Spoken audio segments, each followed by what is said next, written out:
The two cigar smokers gave us friendly nods as we pushed through the front door.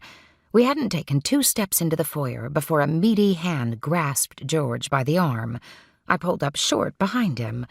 The hand was attached to an oversized arm leading up to a man who matched George in height but nearly doubled him in breadth. If his size wasn't intimidating enough, his expression indicated he was quite displeased with us. Well, George, anyway. He barely spared me a glance. "Where do you think you're going?" he growled in French. "You cannot simply walk in here without an invitation." Clearly too angry to be intimidated, George removed the offending hand with his thumb and forefinger and faced the man with a scowl of his own. I cringed as George leaned in toward the giant. Perhaps he simply wanted to be heard over the din in the room ahead, but it seemed a risky move to me. "I own this house," George said, his voice low and threatening, "and I demand to know what's going on here." "No one told me to expect the owner."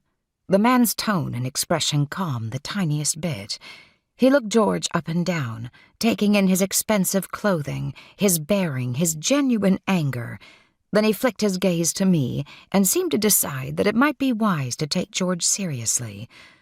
"Who is responsible for this affair?" George asked. "Monsieur Roth is in charge," the man said. "Wait here, and I shall find him." The man didn't give us a chance to respond, but moved far more swiftly than I would have expected him capable of, into the crowd in the salon. Both George and I took a step forward to take it all in. There had to be 50 people in the room, almost all of them men, packed around 2 large game tables and alternately cheering or groaning. "They're gambling," I said to George. "I thought that was illegal in France." Though I knew no one could bet on horse races, I was quite certain this was a very different situation. "It is," he said, "but at the moment I'm more concerned with where they are than what they are doing."